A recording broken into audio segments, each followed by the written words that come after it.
guys, Dr. Christy Ennis. Today we have 5 exercises to help maintain joint health and even improve that knee joint health.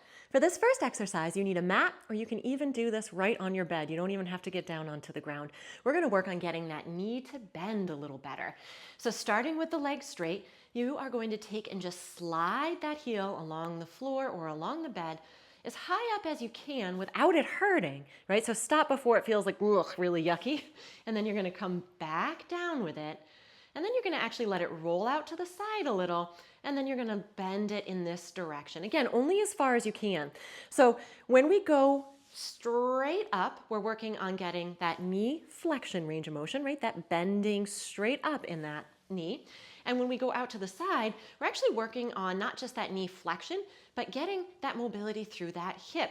And a lot of times, knee mobility is limited not because of the knee, but because of those joints above and below, especially that hip. So you want to shoot for about 10 repetitions on each side. Next exercise starts in the same position, but we're actually working on the quad muscles, right? The ones that go over the knee and attach into that patella tendon, and some of the hip as well. So the straightening part versus the bending part. So very first thing you want to try to do is actually tighten up that quad muscle by gently pressing that kneecap down towards the ground. I'm going to make sure my toes are pointed straight up. And of course, engaging into those abs, you can never go wrong with that. From here, you're going to lift up a little bit, making sure that you don't let that knee bend, right? So you want to keep that quad nice and tight as you lift. So I'm working through the quad, working through the hip flexor. That's the first part.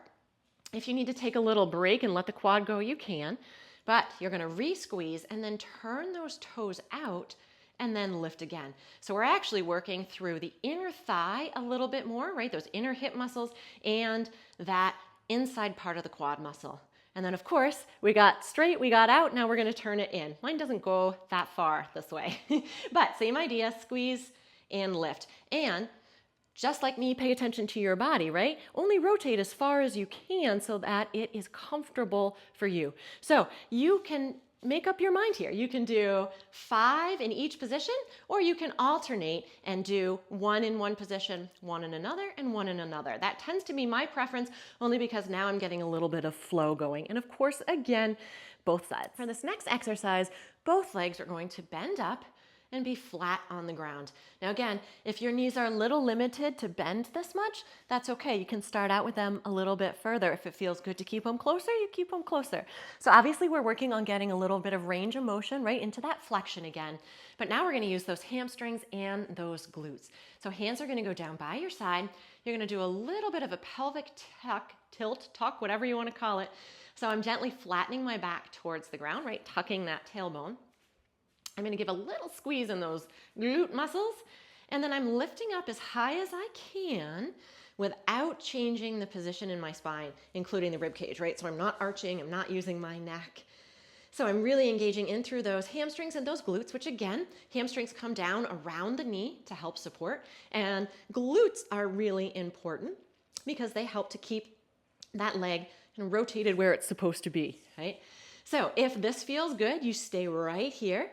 If you need a little bit more opening in the hip, I'll often have people bring the heels together and the toes apart, which actually activates another part of the glute muscle, the glute medius, a little bit more. And it helps to open up those hip flexors as well, which also tend to be tight if you've got any knee stuff going on. And a little bit more advanced if you really want a little extra, but don't feel that you have to. If you are able to cross one ankle over the thigh and gently, to your limit, press open that knee. Same position with that bridge and lift up.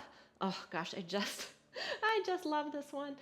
You actually get not just engagement on the leg that's on the ground, but now we're opening up that whole hip joint. Again, if it doesn't feel good to open it all the way, it's okay even if you just do it a little bit, just making sure that you keep your hips nice and level. So for this one, try for 10 on each side. For the one with both feet on the ground, shoot for 20. Our next exercise is standing, and if you have a lovely 1980s bench, you can use that. If not, you can use something like a phone book. Again, I'm dating myself. Any type of thick book or step will work for this too. So the exercise is actually going to step up.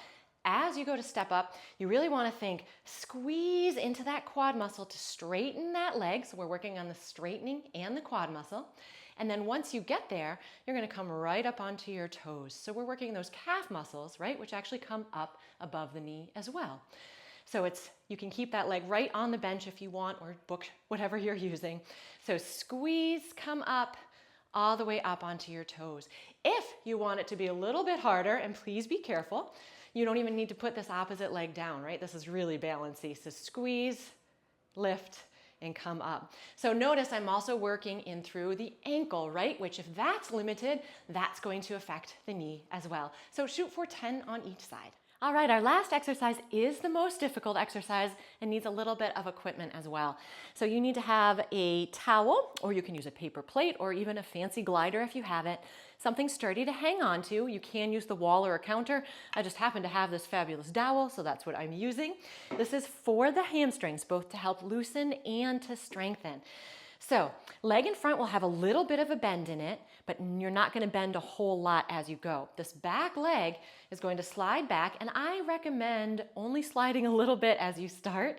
And this front leg, it's really this hamstring that's doing the work to pull you back straight up. If you do one and you're like, okay, maybe I could go a little further back, then you go ahead and go a little further back. Really press into this leg as you come all the way back up. And of course, again, both sides, 10 on each side.